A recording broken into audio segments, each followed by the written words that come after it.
Hai, selamat malam. Bertemu kembali di dalam channel YouTube saya. Dan malam ini kita akan belajar dalam teologi sistematika, buku dasar yang Tugu. Dan topik pertama kita sudah belajar berkenaan dengan Alkitab, asal-usul Alkitab. Di mana Alkitab pada awalnya dalam terjemahan bahasa Inggris yaitu Bible, dan diambil atau berasal daripada tafsiran Yunani, kata Yunani yaitu Biblos, dan kemudian diadaptasi atau diterjemahkan di dalam bahasa Indonesia menjadi Alkitab. Dan kita belajar segala yang ada di dalam Alkitab itu adalah tulisan Allah atau ilham Allah. Dalam topik yang kedua, di mana para penulis mereka menerima ilham. Pada waktu mereka menulis, mereka dipimpin dan dituntun oleh Roh Allah, Roh Kudus, untuk menulis apa yang diilhamkan oleh Allah di dalam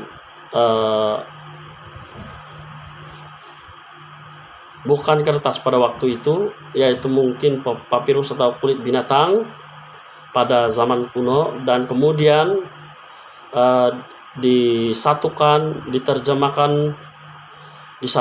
dalam sebuah kitab, yaitu Perjanjian Lama dan Perjanjian Baru.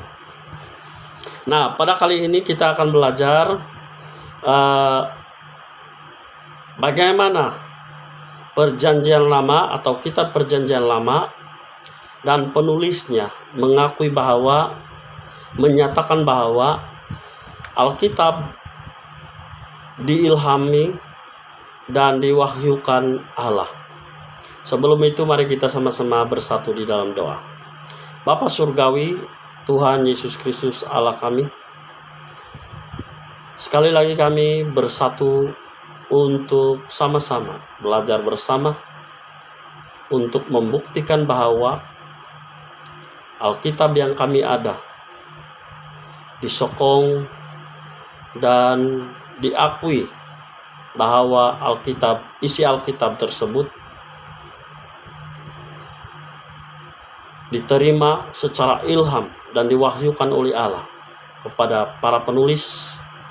Dan hari ini kami akan belajar supaya iman kami terus bertumbuh dan kami dapat mempertahankan iman kami dimanapun kami berada di musim pandemik ini. Terima kasih Tuhan, tuntun kami. Di dalam nama Yesus Kristus kami berdoa. Amin. Nah, kita masih dalam bab 1, asas pengajaran tentang Alkitab. Dan kali ini kita akan belajar topik yang ketiga, di mana bagaimana Perjanjian Lama dan penulis Perjanjian Lama menyatakan bahwa Alkitab tersebut yang kita ada hari ini diilhami dan diwahyukan Allah. Sekali lagi, kita akan belajar dalam topik ketiga ini, kitab Perjanjian Lama dan penulisnya menyatakan bahwa Alkitab diilhami dan diwahyukan Allah. Sebentar lagi kita akan melihat beberapa ayat di dalam Alkitab Perjanjian Lama yang menyatakan bahwa Alkitab diilhami atau diilhamkan oleh Allah. Kita akan melihat di dalam Ulangan 34 ayat 10. Seperti Musa yang dikenal Tuhan dengan berhadapan muka, tidak ada lagi nabi yang bangkit di antara orang Israel. Keluaran 4 ayat 10. Lalu kata Musa kepada Tuhan, "Ah Tuhan, Aku ini tidak pandai bicara, dahulu pun tidak. Dan sejak engkau berfirman kepada hambamu maupun tidak, sebab aku berat mulut dan berat lidah. Keluaran 4 ayat 11. Tetapi Tuhan berfirman kepadanya, siapakah yang membuat lidah manusia? Siapakah yang membuat orang bisu atau tuli? Membuat orang melihat atau buta? Bukankah aku, yakni Tuhan? Nah, dari sini saja pun kita sudah melihat bahwa Tuhan yang berbicara, yang mengilhamkan segala perkataan di dalam Alkitab.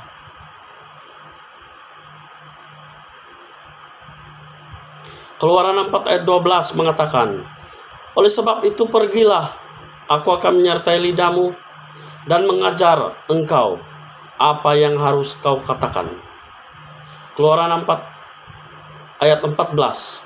Maka bangkitlah murka Tuhan terhadap Musa, dan ia berfirman, bukankah di situ Harun, orang Lewi itu, kakakmu? Aku tahu bahwa ia pandai bicara. Lagi pula ia telah berangkat menjumpai engkau. Dan apabila ia melihat engkau, ia akan bersukacita dalam hatinya. Keluaran 4 ayat 15. Maka engkau harus berbicara kepadanya dan menaruh perkataan itu ke dalam mulutnya. Aku akan menyertai lidahmu dan lidahnya, dan mengajarkan kepadamu apa yang harus kamu lakukan.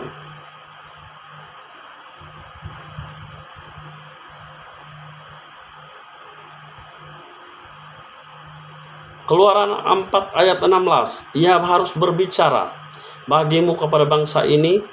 Dengan demikian ia akan menjadi penyambung lidahmu, dan engkau akan menjadi seperti Allah baginya.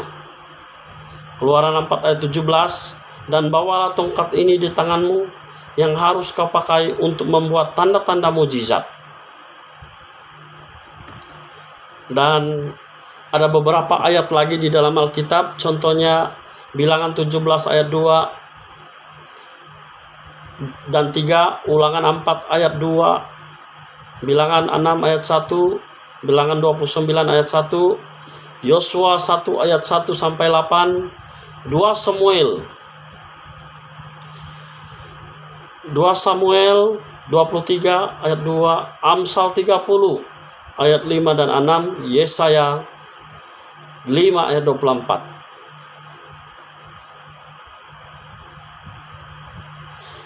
Mengatakan, sebab itu seperti lidah api memakan jerami, dan seperti rumput kering habis lenyap dalam nyala api. Demikian akar-akar mereka akan menjadi busuk, dan kuntumnya akan berterbangan.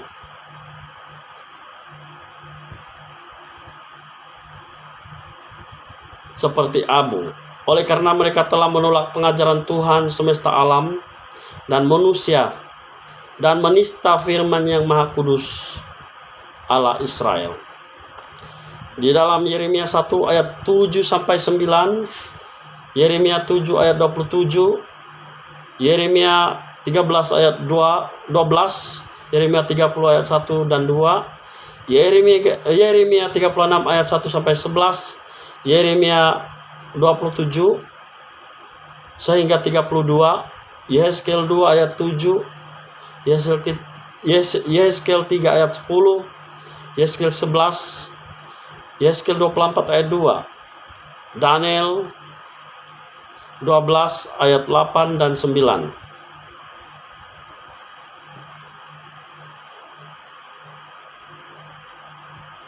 Mika 3 ayat 8, Habakuk 2 ayat 2, Zakaria 7 ayat 8 sampai 12.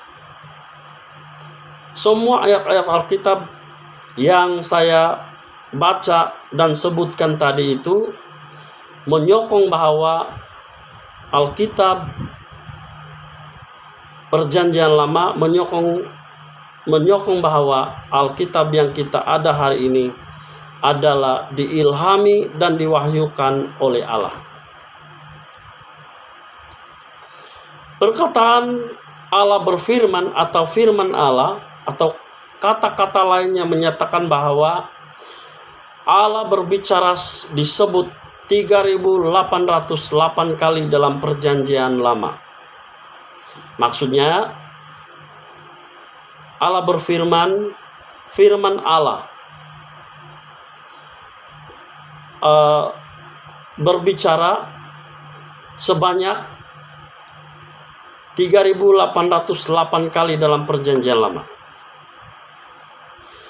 di mana hal ini menunjukkan bahwa kata-kata tersebut ditulis untuk menyatakan bahwa benar-benar Allah yang berfirman, dan banyak juga bukti yang lain bahwa perkataan mereka sungguh-sungguh firman Allah. Selain itu, saudara-saudara yang sekasih dalam Tuhan, kita juga melihat perkataan Tuhan Yesus tentang perjanjian lama. Tuhan Yesus sendiri mengakui dan mengesahkan bahwa perjanjian lama adalah firman Allah dan berasal dari Allah. Perkataan Tuhan Yesus itu telah menjadi bukti yang cukup bagi kita. Tuhan Yesus mengakui perjanjian lama dalam ayat-ayat, beberapa ayat di dalam Alkitab perjanjian baru. Seperti Matius 5 ayat 8. Karena aku berkata kepadamu, sesungguhnya selama belum lenyap langit dan bumi ini, satu iota atau satu titik pun tidak akan ditiadakan dari hukum Taurat sebelum semuanya terjadi. Lukas 24 ayat 27. Lalu ia menjelaskan kepada mereka apa yang tertulis tentang dia dalam seluruh kitab suci, mulai dari kitab-kitab Musa dan segala kitab nabi-nabi. Lukas 24 ayat 44, ia berkata kepada mereka, inilah perkataanku yang telah kukatakan kepadamu ketika aku masih bersama-sama dengan kamu, yakni bahwa harus digenapi semua yang ada dan tertulis tentang aku dalam kitab Taurat Musa dan kitab nabi-nabi dan kitab Mazmur.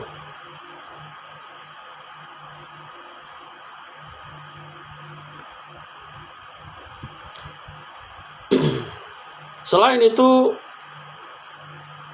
selain Yesus yang mengesahkan atau mengakui bahwa perjanjian lama itu, kitab perjanjian lama itu disahkan oleh Yesus, dan kitab yang kita ada hari ini juga diakui oleh para rasul. Rasul-rasul Tuhan Yesus mengakui dan mengesahkan perjanjian lama dalam ayat-ayat yang terdapat di dalam Kisah Para Rasul 1 ayat 16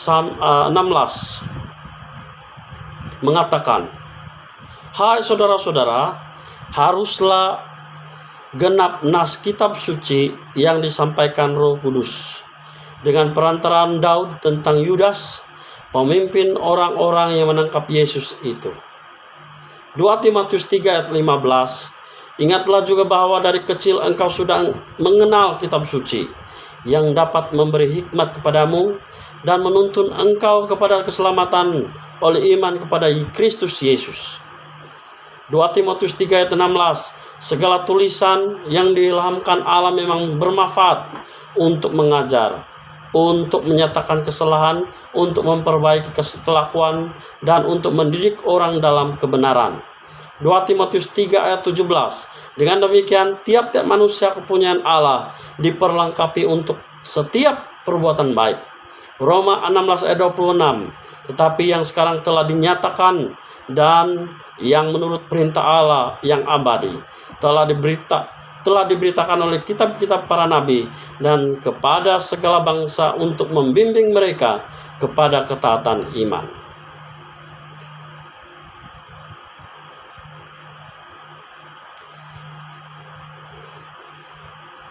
Di dalam Ibrani 10 ayat 16 mengatakan, Sebab setelah ia berfirman, inilah perjanjian yang kuadakan dengan mereka sesudah waktu itu.